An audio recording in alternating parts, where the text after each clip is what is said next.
Liverpool Fan in Japan. Hello YouTube, Liverpool Fan in Japan here, the Miyazaki Man Si, and I'm delighted to be joined by today honoured guest David Lynch, journalist. How are you doing, my man? Yeah, not too bad. Really enjoying talking about Liverpool at the moment because they're absolutely flying. So that's always massively helpful. Absolutely, absolutely. And you get a first-person view as well. You go to Anfield very regularly, don't you? Yeah, fortunate enough to and have been doing this for a long time now. I guess is yeah, I get to report on every home game and be there in the press box. So yeah, very privileged position, and yeah, it gives you kind of access to a little bit of a different side of things being in there and seeing how things work. And yeah, it's as I say, a privilege to be there really, particularly when the results are good, which they very much are at the moment. Absolutely. And this is a channel of substance and abundance. I'm definitely going to question you on your experience on a match day experience and what you can see that perhaps fans at home through the TV camera that we can't see. So, yeah, no, looking forward to it. Going straight into there. What's the main difference you reckon you can see on the sideline between Jurgen Klopp's Liverpool and Arne Slot? What can you see Arne Slot in terms of mannerisms, his instructions? How does he differ from Jurgen Klopp from your perspective? Yeah, so he's definitely less animated. Mm. We get a really good view where we're sat in the press box. We are just kind of behind where the manager is, and so you Ah, can kind of keep an eye on him during games and see what he's like. And yeah, not quite as kind of out there and jumping sure. up and down as Jurgen Klopp. He basically was like a 12th man, wasn't he? Just so animated and running and yeah, just pumping his fists every 2 minutes, trying to get the crowd up. Whereas Slot definitely more measured. I've Mm. noticed and he does actually as well. Kind of one of the things as well, and this is not just a difference between Slot and Klopp. I think this is a difference between Slot and a lot of the managers I've seen Yeah, come to Anfield. He kind of lets the players solve problems themselves. He's not sure. talking too much. He's not shouting too much. He's kind of just lets them play and try and work and, as I say, solve problems themselves. Really, and that's a kind of big difference between the two. Whereas Klopp was constantly berating them and getting at them to try and Moving them keep to the the right positions. intensity up. Exactly. Yeah. Exactly. Whereas Slot kind of just lets them get on with it, which is yeah, it's different, but it's clearly that difference in style is working for him on the basis of results. But it's yeah, he's a lot calmer and just lets the players get on with it. I'd say. Absolutely. And I've noticed as well. So I kind of relate Klopp to a little bit like Benitez. They kind of pull the players into the right positions, keep it tight, move there, track that man. Whereas Slot is more a little bit like Guardiola in terms of he will help set the team up to get the players into the right position. But then it's up to the players to show their individual flair and individual talent to go from there. Yeah, exactly. And I mean, he's still capable, by the way, of solving problems mid-game, and maybe he'll pull one player over and say, "Can you just stand a little bit here Mm, and just try and get Liverpool?" And we've seen those tactical yeah, tweaks have worked so many times at halftime. That's been a real feature for him.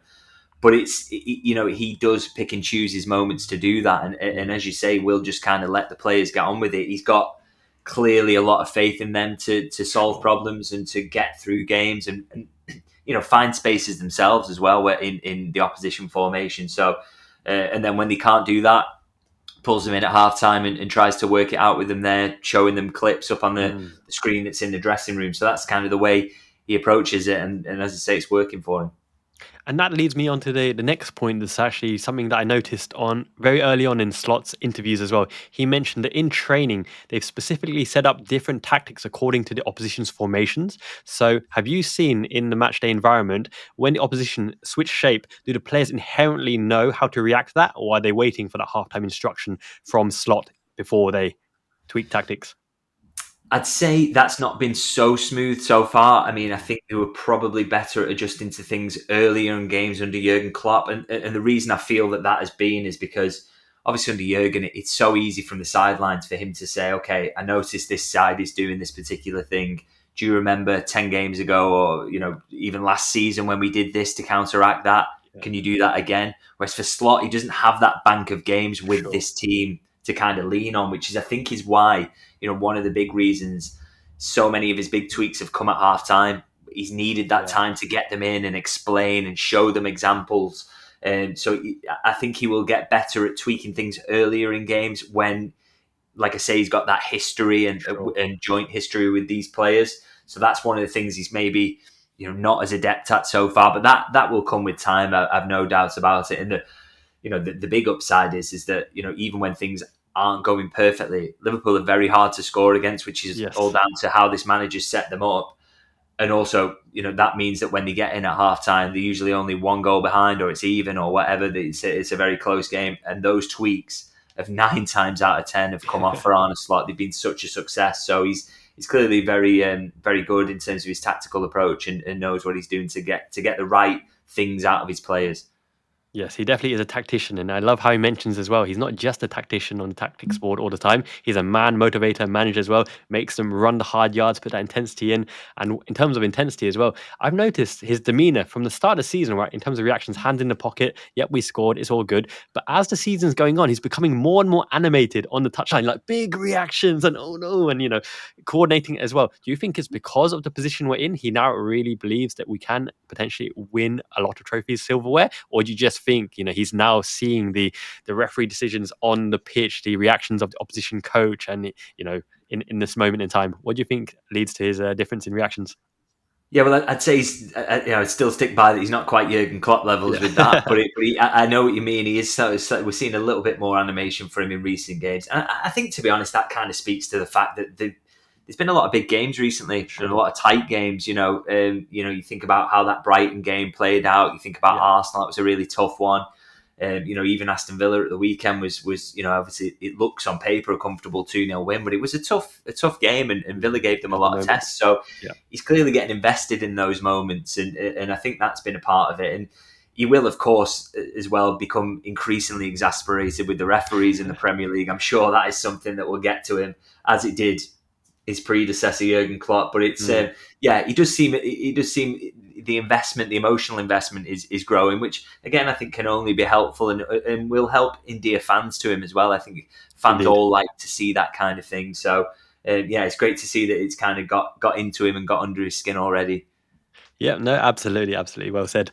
And before Arne Slot was actually the chosen one, anointed to be the Liverpool manager of the current era, we were linked to Ruben Amorim, we were linked to Xabi Alonso as well. So I actually did some predictions before the managerial role. I said Arne Slot's system would be a natural successor to Jurgen Klopp in terms of the style, the way he plays, the way he talks to the media, his demeanor as well.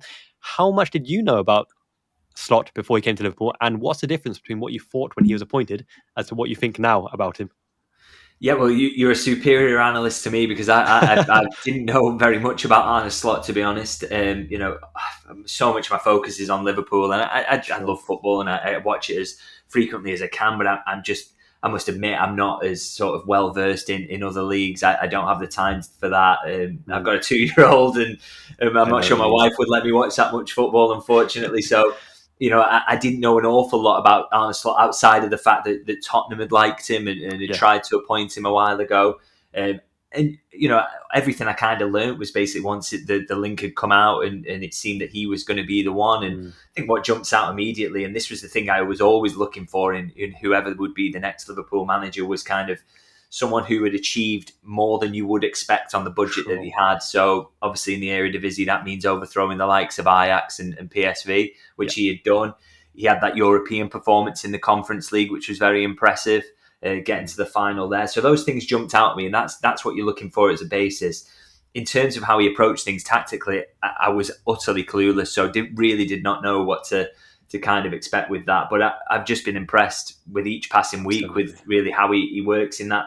And also the fact that he's willing to kind of, one thing I love about what I've seen so far is he's willing to compromise. It's quite clear that Liverpool aren't maybe as aggressive out of possession as he would maybe like at the moment, but he's happy to get them in that 4-4-2 mid-block and kind of just get through games and just find ways to win and not have to be, okay, well, we have to play this way 100%. And even if things go completely wrong at the start, he's more sort of obsessed with the idea of just finding ways to win. Adaptable. And the kind of everything else can kind of come later on, and this side will get tactically better. It'll become more of an Arne Slot team than it already is. But he's willing to wait for that to happen and find solutions in the meantime. And I think that is incredibly impressive and something I didn't know about or expect from him, but has really stood out in his first few weeks. Very much so. He's transformative on the pitch with his instructions, with his rejigging of tactics, positional kind of play as well. Would you say, because this has been a kind of common theme throughout a lot of the content creator analysis on Liverpool as well, it's almost as if they're inviting the pressure, wanting to see what the opposition are doing in the first half before rejigging tactics and really going gung-ho, all out intensity, winning the ball back and, blasting away in the 45 minutes. Would you say that's a fair analysis of the situation, or would you say that the opposition have played well enough in that 45 minutes to kind of stifle us, but our defense has held firm until we've had the opportunity to rejig it?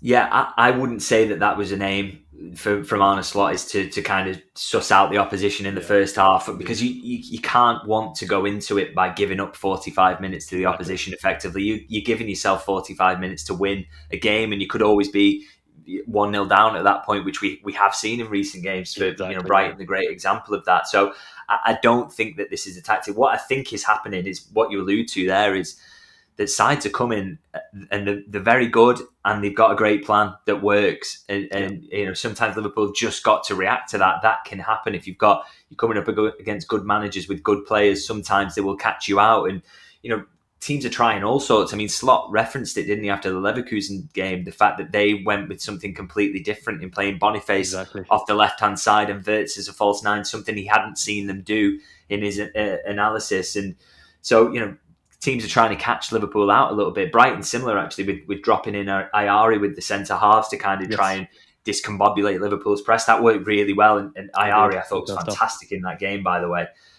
So, you've got to sometimes credit the opposition for that, but I think it is something that Slot will want to fix going forward. He'll want Liverpool to be the one to impose themselves in the first half rather than be the ones that have to kind of react, because, as I say, giving yourself 45 minutes to win a game is not sustainable. So Liverpool will want to be better from the start, I think.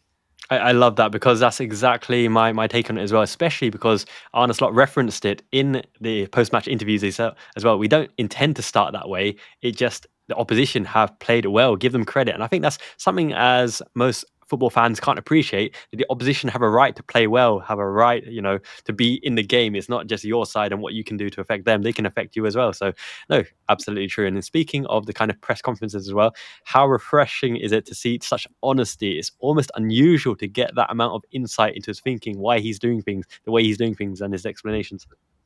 Yeah, I wish he was slightly more honest about injuries. I will say that. I mean, he's kind of quite cagey over that sort of thing, which is, fair enough. Maybe they deal with it in a different way, or he has done in the past, and he's brought that with him. So, we don't get much on that front. But the tactical insights absolutely is a definite change from Jurgen Klopp. He used to, keep that stuff kind of close to his chest a little bit more, and maybe didn't go into that depth. Whereas I think for Arne Slot, there's no reason to fear talking about this stuff either. I mean, an amateur, analyst of football matches such as me, I'm no tactical expert, though I think I know, some concepts. So, I can see a lot of the time what has happened in the game on a basic level. So for a manager to talk about it, it's not exactly giving away the secrets, because you can imagine the level that Premier League analysts are working at. That is really obvious to them. So he's not. There was all the furore over Pep Linder's book, and again in that, for example, giving the tactics away, and you're like, well, these are really basic level stuff. So it is kind of nice to hear a bit more about that and what he thought was the key aspects of the game, and also he's not completely wed to that stuff at times as well. Sometimes you'll get like an Ipswich situation where he'll say. Yeah. It wasn't about the tactics. It was just we had to run harder. We had to just press harder. We had to win duels. It's as simple as that sometimes. So he's got a nice balance in that. But it's really nice to get those tactical insights sometimes, because you feel just sitting there as a journalist in the press conference that you're learning more about the game as well.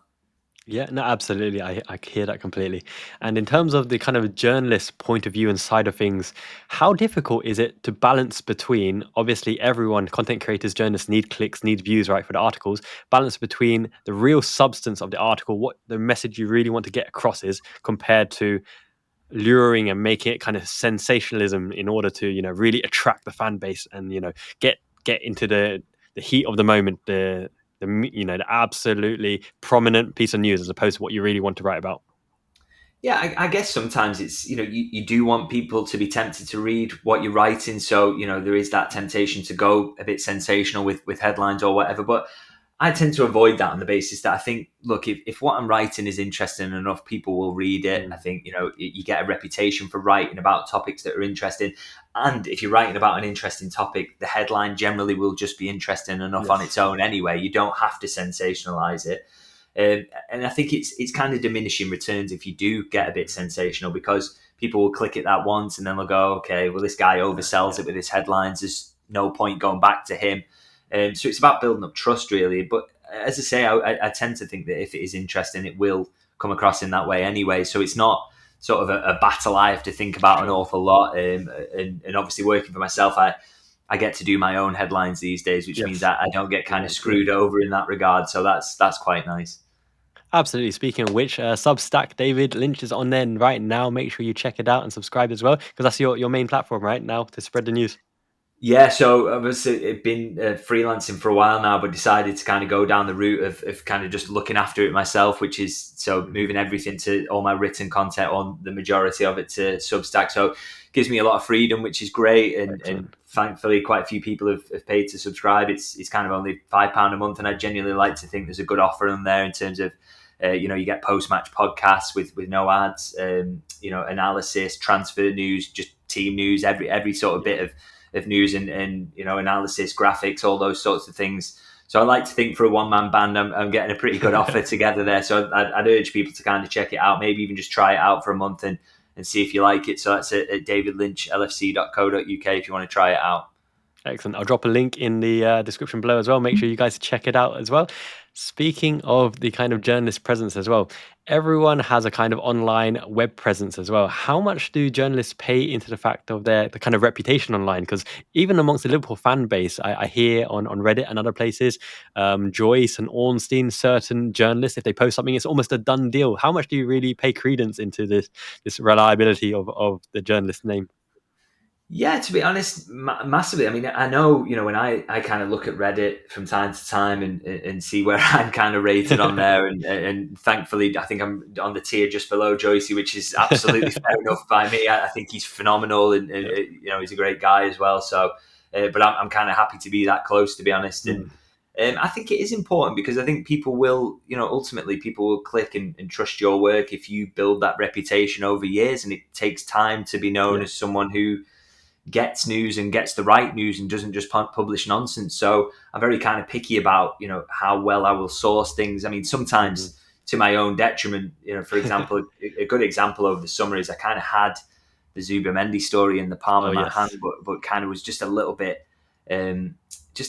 wary of publishing it, just in case I wasn't spot on. And then Joycey kind of beat me to it, and I kind of regret that. But I also, the reason I'm so cautious at times is because I don't want to ruin my reputation. I want to make sure I can sustain it. So it's, it is an important thing, and I do kind of pay attention to that sort of thing. And I think all journalists do, because the value that you provide in terms of people wanting you to be on podcasts or to write for anyone is all on the basis of your name and the strength of your reputation. So it is an important factor, I think, and something I really try and carefully maintain.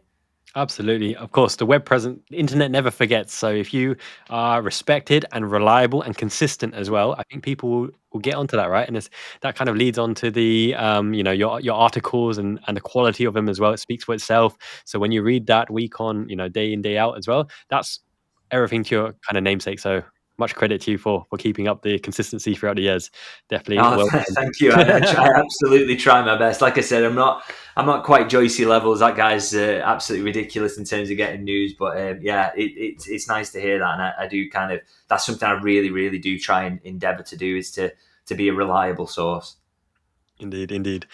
In terms of reliability on reporting, so player ratings post-match is a very interesting thing for me, because as a coach of a local Japanese side here as well, there's different things you see, and as you attend the stadium as well, maybe there's different things you can see as well. So I find that a lot of the player ratings from a lot of the media sources is based on the ball contribution, but especially what the camera captures, and it really massively omits off the ball work and particular tactical plays, man marking play out of the game, marking the channels and passing lanes. They never ever account for that. You always hear he did well, he had 2 dribble opportunities, he took 1 shot, 1 goal, or missed 5 or whatever.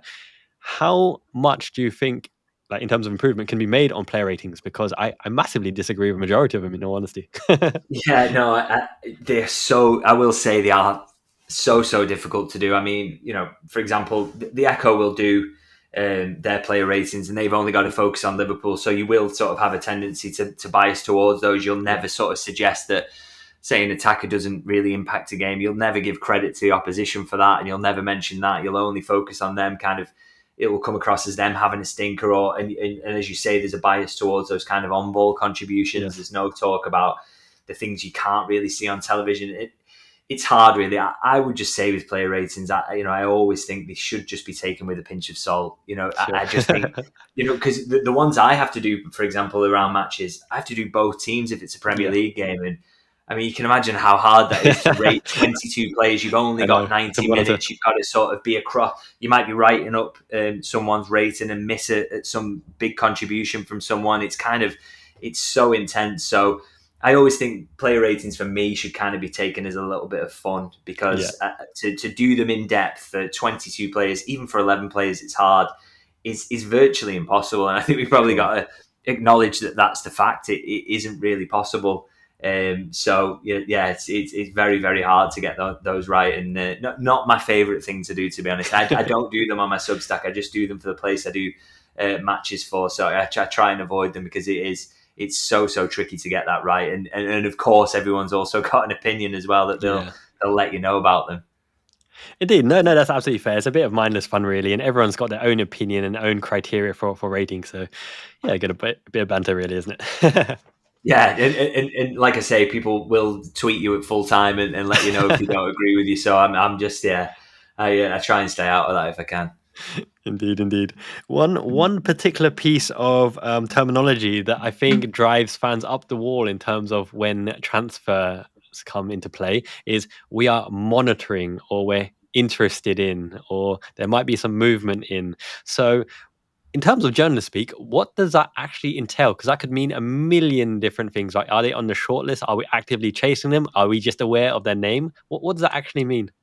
Yeah, not an awful lot, to be honest. I'm happy to admit that as a journalist. I mean, I try and avoid writing those stories, to be honest, the ones monitoring. I mean, you will see them from journalists, not the ones who are kind of based on the Liverpool patch at the moment, but I think journalists across Europe, you'll see a few of those stories at the moment. I'm thinking, I mean, Omar Marmoush's name keeps coming up as a good example, and I'm sure there's been countless others, really.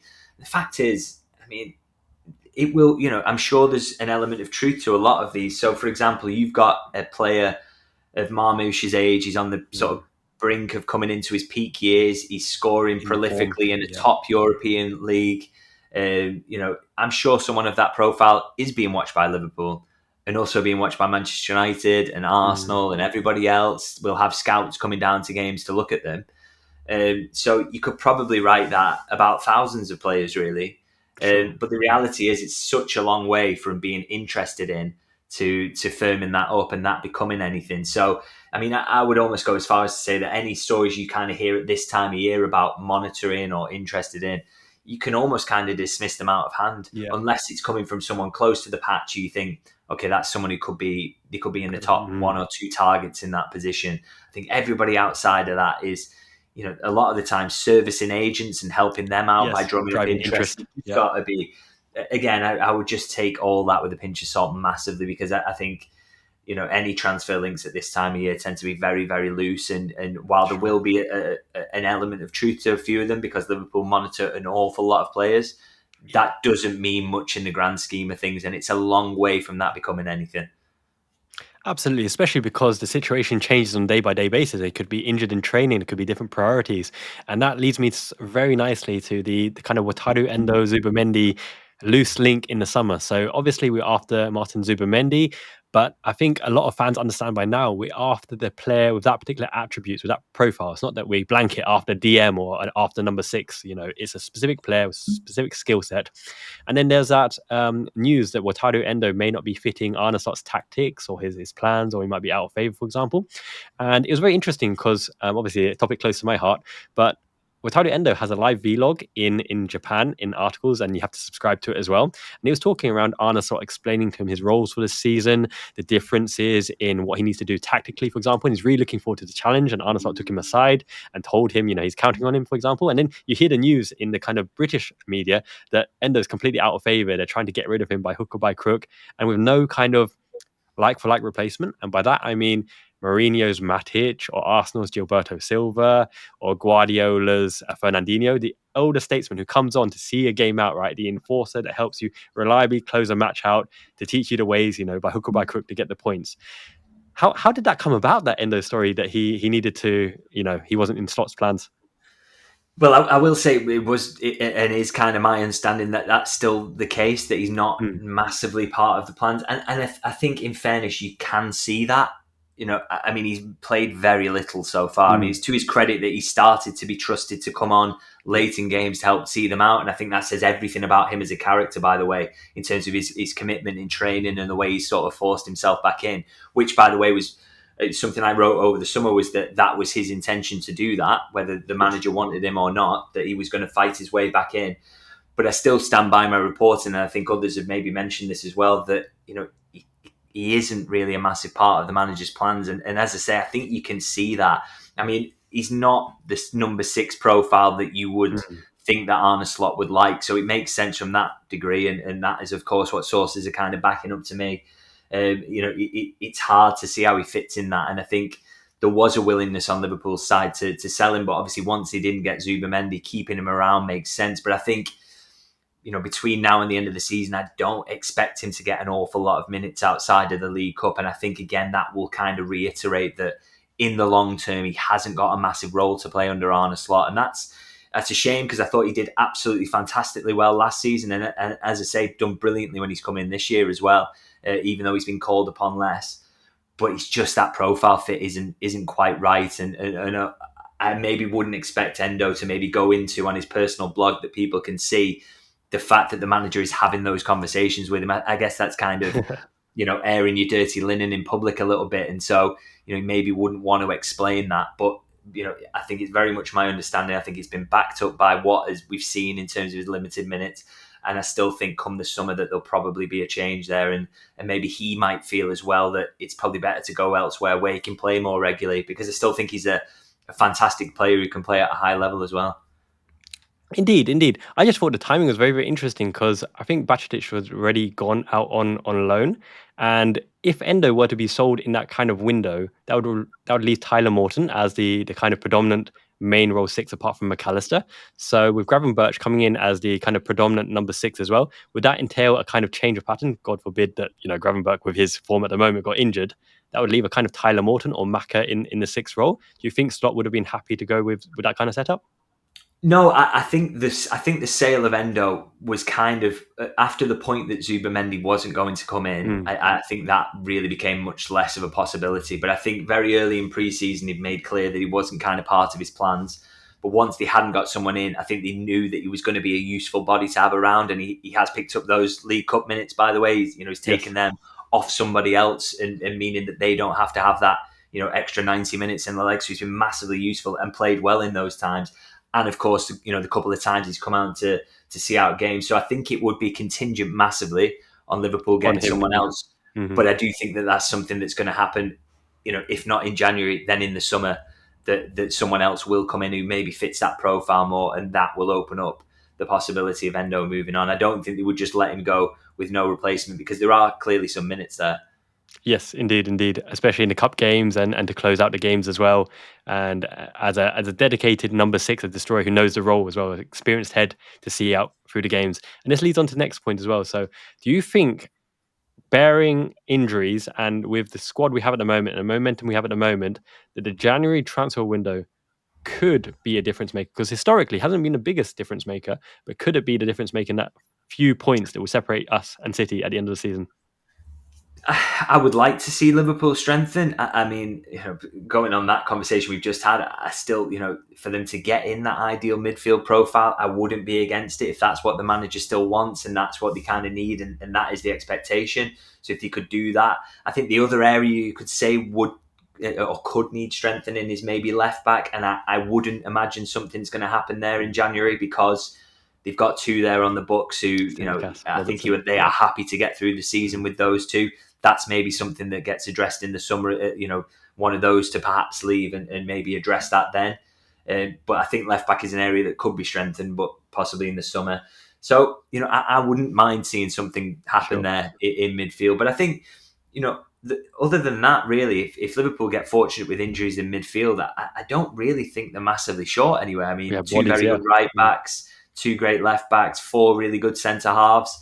Midfield is pretty good if they get lucky injury wise. 6 forwards who you hope can all stay fit between now and the end of the season. So they've got real quality throughout the squad, and I would argue actually stronger than either Manchester City or Arsenal in that regard. I think we've seen their weaknesses there of late, the way that they've struggled when they've got even just a few injuries. So I think the real strength in depth is there, but I'm always thinking, to get someone in January, you think they've signed Van Dijk, then Luis Diaz, Cody Gakpo. They're not averse to a January signing. So no, not at all. I would love to see them get in someone of quality that would just give a little bit of a boost. But and I think it's an active possibility, but we'll have to see how that plays out because they will only sign someone who is a long-term target and not a short-term fix.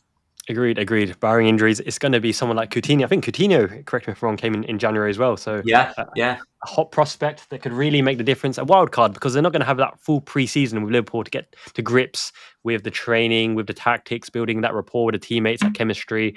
But if they have, the X factor about them that could come on and win a crucial, game through, I don't know, an assist or a goal, the Divock Origi factor, then it could be something they look at. But in terms of long-term planning, now we know the contract situations with Van Dijk, with Trent and Mo Salah as well. Gut instinct, my point of view, is that I think Van Dijk and Salah are almost bankers in terms of renewing a contract. And the reasoning is Van Dijk is on form. He's the captain. He will be given a contract that, he deserves. He has the respect and trust of Arne Slot as well. Mo Salah, I think, will renew as well for the fact that the Liverpool system is catered for him to achieve his milestones and goals, right? The whole system is facilitated for him to get into the right positions to do Mo Salah things. Whereas when he joins another team, it's from scratch and you'd hope that they build a system and he builds that chemistry. That's why I think he signs. Trent is kind of 50-50 depending on what he wants because I've heard about the Bellingham friendship. He's got really good friends in Liverpool as well. So that's never talked about. He's got really good friends there as well. What do you think? Who do you think will resign and why? Yes, it's tough. I mean, I think there's a kind of wider pessimism around Trent, which I don't personally kind of understand. I think, look, he hasn't indicated to Liverpool, or certainly my understanding as we talk right now, he hasn't indicated yet that he wants to leave. And I think if that conversation had taken place, would it be a very straightforward conversation? I want to go to Real Madrid. I'm not going to sign a new contract. That information would be out there already. So that would be known. So as things stand, conversations are ongoing. Liverpool have shown in the past they're absolutely willing to recognise the importance of players by giving them huge contracts. And this is a 26-year-old coming into his prime. He's a Scouser, future captain of the club. I'm absolutely certain that they'll get that, or Liverpool will throw absolutely everything at that. And the only thing the only thing that would prevent it would be if Trent told them he's going to leave, and that has not happened yet, and there's no indication. They are in talks. So I tend to think that one will absolutely get sorted. I think Van Dijk has shown kind of desperation to stay. He's very, very happy. He's still operating at a high level, and he plays a position whereby you can play much later. So I think there's still a lot of good performances left in his legs, and Liverpool will recognise that. And also, he's on around £200,000 a week in that sort of bracket, and so it's not too difficult to kind of get that done, I don't think. For me, the trickiest one is Mo Salah because he is such a high earner, £350,000 a week roughly. That's an awful lot of money, and I think he's a man who kind of really knows his worth. And the last contract discussion with him was very, very tricky. So I expect this one similarly. What is helpful for Liverpool is that there's a willingness to compromise on his side because, again, he's shown desperation to stay. He wants to keep breaking records. He wants to keep climbing the scorers list for Liverpool and in the Premier League. And so that's really, really helpful. So, I'm not ruling any of them out, really. I think Salah's the trickiest. I think the other two are slightly more straightforward. But I think it's an active possibility that all three stay, and we will just have to see how it plays out. I know people are very worried at the moment, but I'm quite casual about it, because at the end of the day, the recruitment staff as well will be making a decision here, and if they can't find a compromise with these players, they aren't able to get any of them over the line, and maybe all three leave, or two, or whatever. They know that for next season, they will have to find replacements for them, and people whose output is of the same level. And I think it puts all the pressure back on the recruitment staff. So you guys sort that out. If you're willing to make that decision, you got to back it up. So, I think from the outside, you've just got to kind of sit back and allow them to do that. And if everyone's got this faith in Michael Edwards that they talk about, then if that's the decision he makes, let's see how it kind of works out, and see how that plays out. But I would love all three to stay, and I still think that's possible. So let's see how we go with that. Agreed. They seem very much the kind of Liverpool profile. Good lads off the pitch, reliable, trusted, well respected, and well liked amongst the team themselves. And I think one thing that will dictate it as well, because you mentioned the transfer committee have to analyze the potential replacements for it. We have the best infrastructure in place. We have the dream team. We have, Michael Edwards, Julian Ward, Richard Hughes, everyone that we wanted in the right positions to do the due diligence to make sure we get the right player. But isn't there, from your knowledge, a dearth of right wing talent that could possibly even reach the ceilings of a Mo Salah, because of the fact, not just his metrics, but the influence he has? He's never injured. He's first in training. He's massively well respected. He's religious. He's an icon worldwide as well. He generates revenue in and amongst himself as well. There almost seems to be more options at right back, I would say, that are feasible or viable to at least for a function. Arne Slot would massively have to change his system if Mo Salah were to leave. Wouldn't that be a big decision-making point? Yeah, I agree, and I think one of the things is as well that this recruitment staff and this group, particularly headed by Michael Edwards, have repeatedly stressed over the years that it's very, very hard to find players who improve Liverpool, or even keep them at the same level. So if it is so difficult, and you've got someone like Mo Salah in your team at the moment, and he's going to be nearly impossible to replace, then don't give yourself a headache, is my argument. I get why there'd be some reluctance, say, to give him a 3-year contract, because that is almost 4 years away. We're talking about now, the end of that, and there will be some decline there. So I get where there has to be compromise there. Maybe that's a 2-year contract. Maybe it's one. We don't really kind of know how that's going to play out. But the one thing you can say confidently is that Mo Salah is probably putting up the same numbers again next season. Yes, or better. At the very least. So you have to find someone. If you don't sign Mo Salah up, you have to find someone who does that next season. And I just think that's very, very hard to imagine who that person is. Looking out there at the leagues, it's very difficult to imagine they can find that. So, if they do decide that that's the route they want to go down, good luck to them, I say, because I think that's really, really difficult. But I think that will be a motivation to them to kind of just get this sorted by hook or by crook. No, agreed. Because even if you're looking at the same profile, right winger who can score goals with a left foot, you're looking Leroy Sané, Takefusa Kubo, Jared Bowen, probably the pick of the bunch in terms of a left-footed right wing forward, but none of them can hit the same numbers, and they definitely got injury problems or haven't proven historically the ability to match that kind of output. So might have to be spread across more players. But on that topic of spreading the love of the metrics and the contributions, the kind of impressions from Darwin Núñez right now, I always have this conversation with fans of the channel as well. Some people absolutely love him. Some people are like, he's got to improve his output or shot conversion, or he's out the door as well. I'm, as a coach, as long as the team functions right and he is playing an important part of the overall function, and I'm happy with the team because we're top of the league. So we understand that the main goal scorer is Mo Salah, and we understand that we have additional goal threats in Gakpo and Lucho Diaz, right? And Núñez is also making a defensive contribution and a pressured contribution as well. And even though he might not be converting his own chances, his existence on the pitch creates opportunities and chances, not just for himself, but for other people as well. And as a whole, his existence is doing that. Would you say that is a fair summary to keep him at Liverpool? Or would you be one amongst the crowd who say that he has to be burying the chances that he presents himself as well? I think the finishing's become a little bit less of a problem so far this season, in that he's not really actually getting that many shots. It used to be kind of 5 shots a game and 4 misses, maybe 1 goal, maybe not. Miss a couple of sitters in a game. He's kind of completely changed, really, which it surprised me massively, because I wrote after the Bologna game so early in the season, he'd spent much of the season up to that point on the bench. Then he came in against Bologna, and I thought he was terrible in that game. To be honest, I thought it was one of his worst games for Liverpool. I think he only completed sort of 33% of his passes or something like that. It was just really, really poor. So he was a detriment to the team, really, in terms of turnovers. And I said at that point, is this the point where we say enough's enough? This is the time to write it off. And I don't think I was hasty in that opinion, by the way. I think we had a lot of evidence to back it up. It's a couple of seasons into his Liverpool career and then a poor start under a new manager. But obviously the curse of the journalist since then, he's been a bit transformed, really. And I've been massively impressed by his performances. I really have. I think he's showing a care for the ball that we haven't seen before. His pressing is really coming on. And he's getting fewer shots, yes. But I think he's helping the team. He's keeping possession. He's getting them up the pitch. And, playing almost that kind of, Firmino role at times in that he's not the one who gets in the goal-scoring positions, as you mentioned. He's just there to facilitate. And if he carries on in this vein between now and the end of the season and keeps chipping in with the odd goal as he has done, then I think there is a big conversation to be had about what you do with him. A couple of months ago, I was very much get to the end of the season and you really have to move him on. Whereas now, he's starting to turn things around. But the big question, and this has always been the big question over him, is can he find that consistency now? Can he do this between now and the end of the season? Is there going to be a dip somewhere? Can he avoid that? And that's something I want to see, because I quite like this new version of Darwin Núñez. Don't have to take 5 shots in a game. Yep. If he can still be a little up and down in his finishing, and that's probably never going to completely get rid of that. Never going to finish every chance.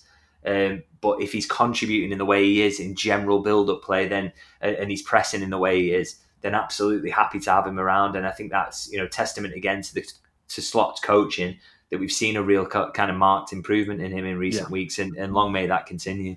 Absolutely.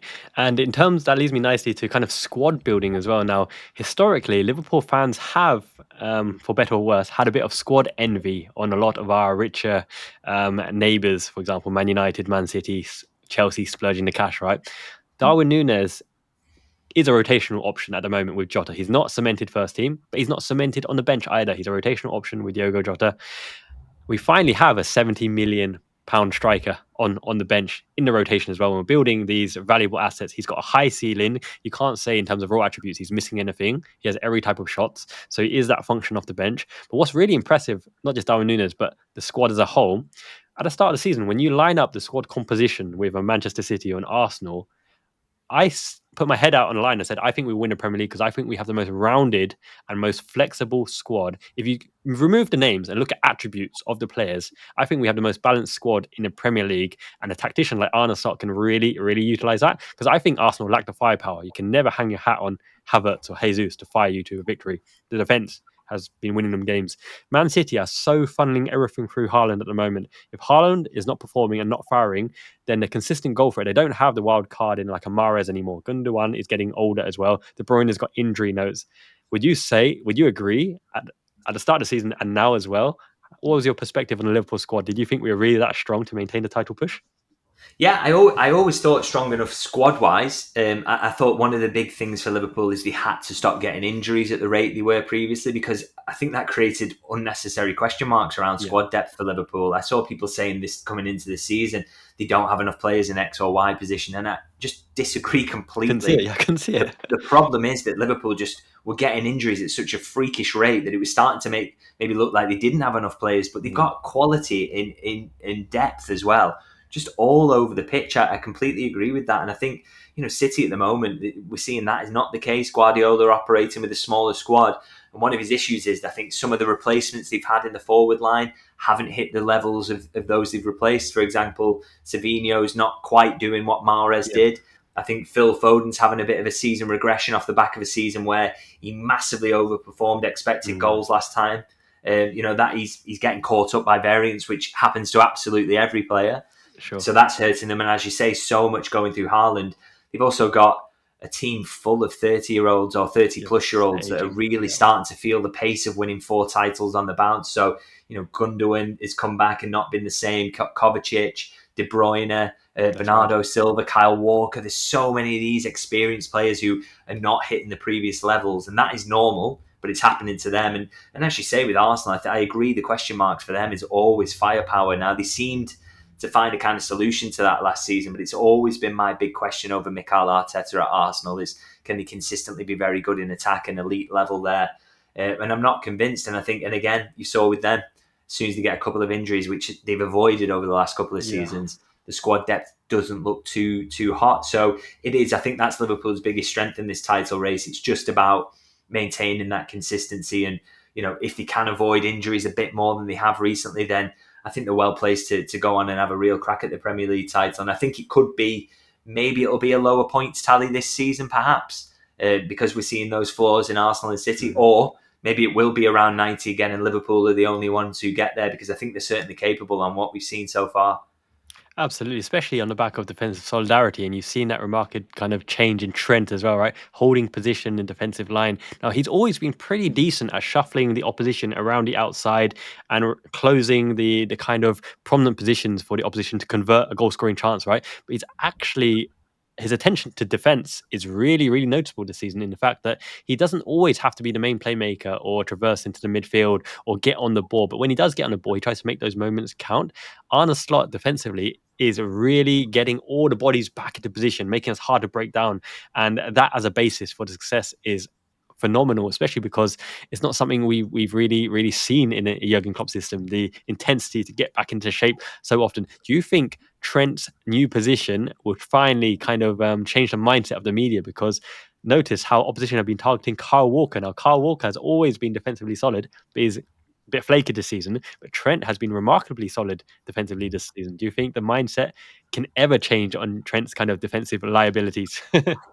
I hope so. I mean, I always thought they were over-egged anyway. The fact is, he won the Champions League, won the Premier League, FA Cup, League Everything Cup. as You defender. can't do that with a liability at right back. You just can't. I think, one of his problems was he was left exposed quite a lot by the fact that Liverpool were so aggressive in the press. So it was always kind of being left in difficult situations. And as you say now, what they're doing now is very much being able to throw bodies behind the ball. And it's less work for them as a team, by the way, to just get bodies back. Yes. It's less running around. I think this is one of the reasons they will suffer fewer injuries, is because they're doing that, because it's so much easier on the defenders, but the team as a whole, to just get back in there and create a kind of blanket and try and shut off any space. And along with that, as well as being kind of better protected and in a better setup, I do think as well we've seen a little bit of a mindset change. Now, I said that I don't think Trent was ever as bad as was made out, but I do think we're seeing improvements as well. Just his attitude to some defensive situations. Sometimes you used to feel he's kind of jogged back, and I didn't always love, and I mean, I'm not a technical genius in terms of describing his defence, but he did used to look very kind of relaxed in his stance when he was defending a lot of the time, whereas now you feel kind of a stiffer body, a little bit more intense, gets his feet moving all the time, which I think is a little bit twitchy aware. Yeah, exactly that. Ashley Cole always talks about this for fullbacks: is get your feet moving constantly, because if your feet are going like that, you're ready for the spring to whenever the attacker moves. And I always think that's one of the best insights I've ever heard, really, on defending as a fullback. And we're seeing that from Trent. That intensity and getting his feet moving to be ready, and a willingness to poke the ball out for a corner, to poke it out for a throw-in, and not think that's a disaster because he hasn't come away with the ball. He seems to be loving that element of it. And I saw Arne Slot in one of the games, actually watching him in the sidelines. Trent wins a one-on-one out on the sideline, pokes it out for a throw-in, and he almost kind of fist pumped to himself, and he's kind of clapping and looked really happy. And you think, obviously, that's him enjoying the fruits of the things that they are working on together. So thought it was really interesting to see that. And I just do think there's been a real uptick there from Trent, and it's making the team stronger as a whole. Yeah, no, absolutely agree with that. I completely agree with that analysis, because traditionally they would be targeting Trent because the side of Robertson and Van Dijk is almost invulnerable, right, in terms of defensive contributions. And Konate also had to cover a lot of the width for Trent, inverting into the base, inverting into the half space on the right as well. But now that he's holding position, I think Konate is getting a new lease of life and not having to use his agility to go out there, and hopefully, fingers crossed, he stays injury free, because his form has been phenomenal. But that should help him stay injury free as well, because he's just doing less work, he's covering less ground, and that that's been a big problem for Konate, is those injuries. And you do wonder whether it is because he's getting constantly dragged over. So yeah, as you say, fingers crossed that works out better for him in terms of physically and keeping him fit. That's right.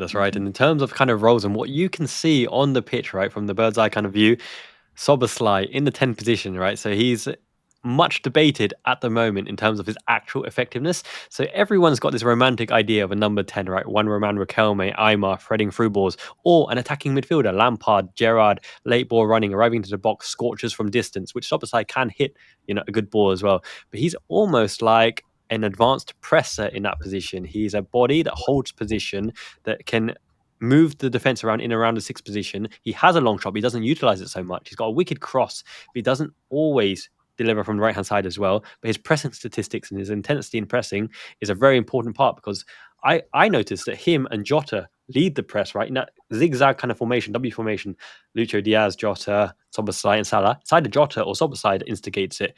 From your kind of position, from the media area, how effective is Szoboszlai really on the day compared to the kind of discussions in the forums? Yeah, hugely. I think this is one of the things actually we were talking about in player ratings, where you can't really cover some of the things that certain players are doing in maybe off the ball situations, or not even kind of near the ball. And Szoboszlai is massive for Liverpool in terms of, we talked about the importance of kind of getting back in shape, and that's something. Yes. But to do that, the one thing that you have to do, the first, to give yourself the time to get back into that kind of deeper block, or and get yourself set up in that 4-4-2, is you have to get pressure on the ball immediately. And he always seems to be the first one on the scene when Liverpool lose the ball, to get there and to just slow that man down, make him pass it backwards, do anything that buys your team time. And he does that over and over and over again. Now, don't get me wrong, I think it's a fair discussion about his end product and his output. And I think that the manager's alluded to it. Szoboszlai himself has said he wants to score more, and he's so capable. He can be that box crashing number 8. He can be a Lampard, Gerrard type, arriving late to finish, because he's got that in his locker, and we do want to see more of that. But he is offering an awful lot to the team as well. If you can combine those two, it'll be absolutely out of this world, because he's playing an important role already. But we do want to see that other side. But he is important, and he is working his socks off for the team at the moment. And you can really see that from our perspective, and that's why maybe there's more focus on Szoboszlai's performance in a negative sense, and kind of some of the online discourse, than maybe you would see from reporters who see what he does in the ground. I think it does give you a slightly different perspective, and I've really sort of thought he's been an important contributor this season, even if he's not quite providing the goals and the assists. Absolutely. I think it's hard for people to detach the kind of mindset when he signed. He's a goal-scoring midfielder. He's got a great shot. He's really, really good looking as well. He's a captain of Hungary, or that kind of thing. He should be the superstar, the front cover of Liverpool kind of thing. Whereas actually, he's a workhorse. He's got a great work ethic. He's really doing a role for the team. He called it the kind of garbage disposal or something for the team, whereby he's doing all the dirty things that other people don't, or they will be doing it anyway because they're part of the Liverpool team. But he's really unheralded in how good he is at the dirty side of things as well. I also, going back in the day, Dirk Kuyt as a defensive right winger, marshalling Ashley Cole. That was, the kind of dirty roles, the dirty parts of the job as well. And speaking of these all-time kind of teams, I'm going to put you on the spot here. 1 to 11 from all your time watching Liverpool. What is your 1 to 11? What formation? What player? Wow, that is tough. I guess in goal is quite easy. It is Alisson Becker. I don't think I've seen anyone of that level. I mean, I very much enjoyed Pepe Reina when I used to watch him, but I mean, Alisson Becker, we're talking about a totally different level. And I mean, the problem is in my age bracket as well, is that kind of, this is going to skew heavily towards Jurgen Klopp, because that is the best team I've ever seen. But I think obviously, so ahead of that at right back, Trent Alexander-Arnold got to be that. Alisson, Trent, yep. I think Virgil van Dijk at centre half, Andy Robertson at left back. We're just basically picking the current team at the moment. I think that other centre half in there is a tough one, really. I mean, I loved Jamie Carragher, and I think you've probably got to put him in there on the basis that not the tallest, not the quickest, but an unbelievable football obsessive who was fantastic at reading the game. And I think someone who, he had so much quality, don't get me wrong, but I think on a lot of footballing brain was kind of what dragged him to the level he was at, which was for probably 3 years one of the best centre-halves in Europe, really, for 3 or 4 years. And a local lad as well, made so many appearances and kind of in different positions as well. So I think he's got to go inside alongside Van Dijk for me. Ahead of that, I think I'm going to go with the 4-3-3. And I think I'm going to put Gerrard in that midfield, definitely. Still, I mean, there's a conversation to be had around some of these Jurgen Klopp players, but I still think maybe Gerrard edges it as the best I've seen in a Liverpool shirt, and he definitely deserves to go in there. Alongside him, this is tough, man. On the spot, you've got lots of classy operators. Yeah. Alonso, Mascherano. You could go Jan Molby back in the day. Souness. Yeah, but McManaman. to be honest, if I pick Souness, it wouldn't be fair because not someone I saw, and I don't think he'd be. This is if I'm naming my all time, it's from what I've experienced. And I think I imagine Souness would be in there for most people, but for me, I couldn't fairly comment on that. So I think, yeah, in that central midfield, I mean, I always.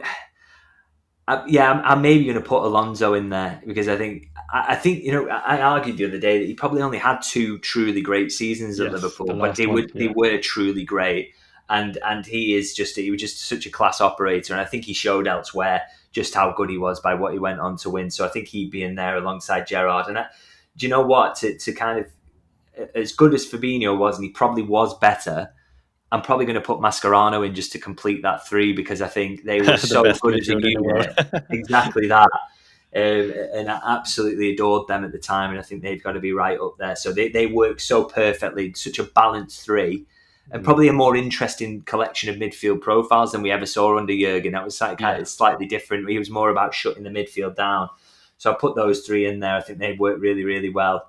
And then the forward line, absolute no-brainer on the right wing. It's Mohamed Salah, one of the greatest Liverpool players of all time. And we got the privilege of seeing him. I'm not his biggest fan, on a personal level, but I would probably put Luis Suarez in there in the centre forward role for unstoppable. Just how good he was for Liverpool. I mean, I still think kind of dragged Kenny Dalglish's name through the mud and a lot of other kind of black marks against him, really. But in pure footballing terms, he was out of this world.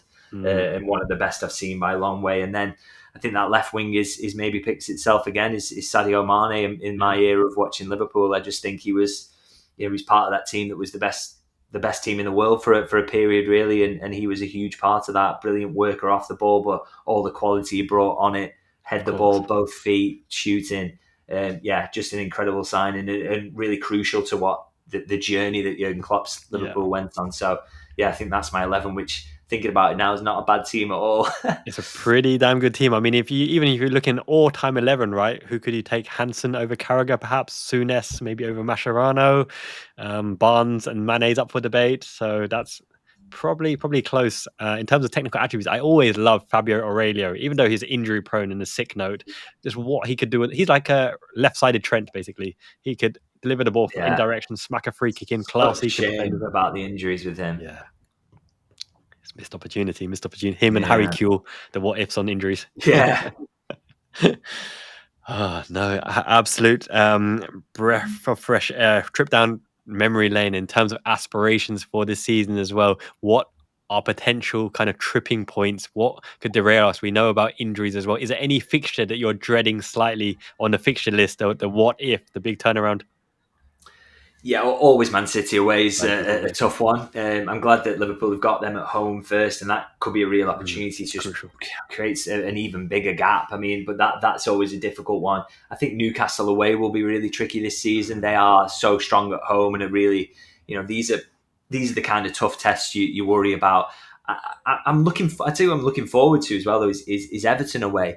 To see how Slot deals with that. I think that was a little weakness we had with Slot, with Klopp sometimes, is he played the occasion rather than the game there. And Liverpool never really consistently showed the best under Jurgen at Goodison Park. So, with that being the last trip there, I'd like to think that Slot can get that one right and maybe get a win there. I'd like to see how he deals with that differently. But there's a lot of kind of tough away games that Liverpool have got to get through. Yes.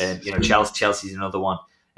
Those are the big tests that are coming in this next part of the season, and really, they will be decisive, really, in terms of how Liverpool get on. They've got to have a good showing in those away games to show that they're a side that deserves to win the league. You're completely right. And I think on a media perspective, a lot of people are saying Arsenal have a chance here or there, Man City if they turn over Liverpool. But the flip of the coin is if they lose to Liverpool, it's a 6-point swing, right? And a fixture out of their fixture list. And Arne Slot goes further kind of ahead in the rankings. And speaking of prioritization, are you one that subscribes to we win every match that we play against, or we actually really prioritize Premier League and Champions League and Carabao Cup, best endeavours, in FA Cup, best endeavours? Yeah, I think they've got to prioritise the big two this season. Absolutely, I think that League Cup you've got to keep rotating no matter what happens, no matter who they get in the semi-final. I'd like to see rotation there because you just don't want to see what we saw last season, which is the season kind of falling apart through injuries, and adding in extra minutes onto a Kanate or a Salah might just make the difference at the end of the season. So I think when you've given yourself a good shot at these two, which Liverpool already look set for the knockout stage of the Champions League, they're clearly going to be in the title mix for a while yet. So if you've given yourself a chance at that, you've got to make the most of it. And I think League Cup, they've won that a lot recently. It's absolutely fine if you don't win it this year. Same with the FA Cup. It's not that long since they won it, and you've got a real chance to go for the big ones here in Arne Slot's first season. And also, we're seeing cracks in City and Arsenal that might not be there next year. Just make the most of them and real put every bit of focus you can on these two big ones. Yeah, no, it's a fair point. It's a fair point. This might be the romantic kind of part of coaching and the managerial sideline from my perspective. So just my take on it is, in the cup games, like Arne Slot is going to say what he needs to say, right? We need to win every game. The next game is the most important game. I think certain players need to play to get that muscle memory, to get that freshness in them so they can perform on the weekend. But additionally, the second string that appears in those cup games, I find it's really important to progress to the next round for the morale and motivation, for the fact that that second string could be called upon in the Premier League, right? And they need some kind of match fitness to get in there to make an impact. But additionally, they will have something to look forward to in the next round of fixtures. And if they're motivated, they're going to want to prove to Arne Slot in training that I deserve a place in the next Carabao Cup team, in the next FA Cup team. I should be starting alongside, whether it's a McAllister from the midweek or Soberside that should be starting. And bringing that into training is also that second string that forms the opposition. So they've got to imitate the opposition's strategy for the Premier League match coming up so that the first team can see if their patterns of play can work through it. Now, that's just my take from a coach. I find those cup games really important for the off the scene kind of goings on in the club. Do you think that's like a fair point, or what's your perspective of? Absolutely. You're right to say it keeps morale up 100%. It gives them something to aim for. They know that they've got a game coming up, even if they're not in the Premier League or Champions League side at the moment. And for someone like Endo's a really good example of this. If you're going to need him to come on in the last 20 minutes of the game and see it out, you want him to be sharp. So at least he knows he's got, that Carabao Cup game against Southampton. He'll definitely be on the team sheet for that.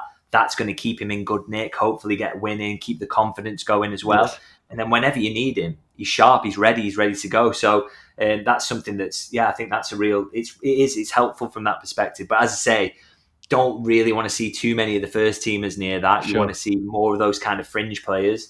But it can be useful to them, yeah, absolutely. Indeed. And in terms of if our whole squad was fit for the run into the season, personal preference here, who starts for you on the left wing? Cody Gakpo, Lucho Diaz. Up front, Jota, Nunes, McAllister, Gravenberch. Soboslai was the initial favoured one, but now it's Soboslai or Curtis Jones. Which are the tough decisions you would make? Yeah, so I think if it was the kind of Champions League final tomorrow, I'm maybe going Luis Diaz on that left wing because I think he gives you a little bit more off the ball. And I think we're seeing his finishing is hit a new level really this season. But I just think he gives you that extra in terms of running. So I think he's crucial. I think Jota, if a chance falls to him, you back him more to score it than a Nunes, and that is what keeps him kind of ahead as well as Nunes has done recently. And in that midfield, that is a tough one.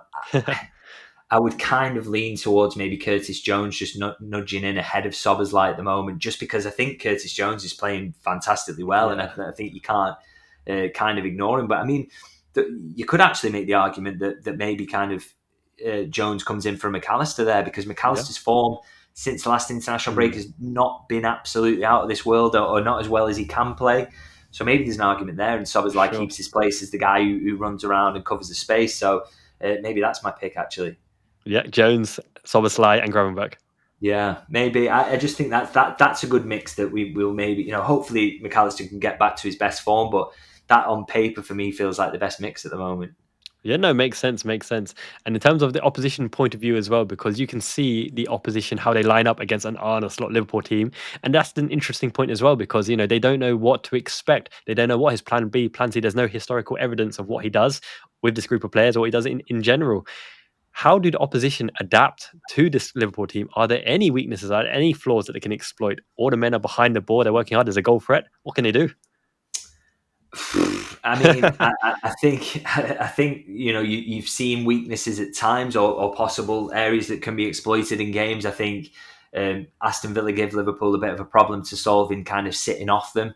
That was something that Liverpool, that game was closer than it kind of seemed in the end, and they kind of found it hard to pick through that by not being pressed. And then you saw what Brighton did in terms of completely discombobulating Liverpool's press by Yes.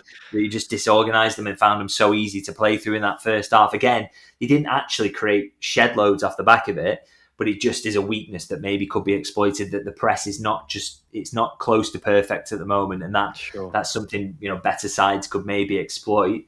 But I think the one thing that gives you faith is the fact that even if teams do exploit that, they're very, very hard to create opportunities against, or good opportunities. And if you've got that amongst your skill set, then even when things are going wrong in games, you're probably not going to concede, and it's going to be close, and it gives you a chance to fix it then at half time, which we've seen repeatedly so far this season. So I think I've still got faith that that there are going to be more games where Liverpool get exploited and they're going to find it difficult. But that baseline defence is really what's going to help them come through those tests, I think. Agreed. Because even if they do hit those half chances, right, they still got to convert them. And also knowing that Liverpool have that firepower, have that goal threat. So you've got to remain defensively solid yourself. You can't take too many risks. So completely agree. And in terms of our fortunes looking very, very good, what's your take on Man United's fortunes with Amorim coming in? Obviously, he's linked to Liverpool, but the new man in the Premier League, how will he take to the Premier League? Yeah, I think it's an interesting appointment. I think one of the reasons Liverpool didn't go down that route was because the three at the back and the fact he's so closely wedded to that wasn't a good fit for Liverpool's squad. But I don't think it's a problem for Manchester United ultimately, because I think they need a complete rebuild anyway. So they might as well rebuild in whatever formation he wants, because I just think there's so much there that isn't right. So many players who aren't a good fit that he needs to find. So I think they can rebuild and do that in a new formation. I think that's absolutely fine. I'm sure he will instigate, in the meantime, some improvement between now and the end of the season. If he's as promising as he kind of looks, he's another coach who, similarly to Slot, kind of achieved above his budget. So New generation. I'm sure he's got real talent and can make things better there. But I think it's going to take him a long time till he gets them back to title contention, because I think there are a few windows away from that. The squad at the moment isn't particularly well suited to what he wants to do, and they've got too many kind of poor players, to be honest. So I'm sure there'll be some small improvements in the short term, but it's going to take them a while in the long term to get it completely right. And there's of course no guarantees when you get a new manager in that you will ever get to that point. So we'll see how that plays out. I'm interested to watch it. Exactly. The longer the better, as far as all Liverpool fans are concerned. Absolutely. I mean, this is the thing, because I think it does take time as well. And one thing Arsenal are finding out at the moment, actually, is that the journey Liverpool went on under Jurgen Klopp, it almost felt inevitable that we'd get in the end to the Premier League and the Champions League. But you've seen Arsenal improve, and then they've missed the trophies at the end. Yeah, and that's now right. they're dipping back down again, and it's kind of like, well, that shows you how Liverpool fans should relish everything that happened under Jurgen Klopp and really sort of take the joy from it, because to go on that journey, there's no guarantees you get the silverware at the end of it. There's no guarantees for Manchester United, even if they improve now, that they will get to that glory at the end of it. So Liverpool were very lucky to go on that journey, and hopefully they're going on another one with another manager as well. Especially with the news of David Coots' involvement as well. Liverpool and Jurgen Klopp overcame substantial obstacles on and off the pitch, right? Yeah, exactly. I mean, that casts a new light on it as well, doesn't it? So that shows you how good Jurgen was. Amazing. And I really go along the analogy that Jurgen Klopp was probably the modern day Shankly, and Arne Slot is the Paisley of this generation. Would you go along with that? Do you know, I was in Oslo for the Manchester United game to watch it with the supporters club over there, and someone said that to me, actually said, he made that analogy, and I thought, well, it's been a good start, but let's see how we go. And the longer it goes on, the better that analogy looks. So yeah, let's hope he's right and there's more success to come. Indeed. Final predictions for this season. What do we win? Where do we place in all the competitions?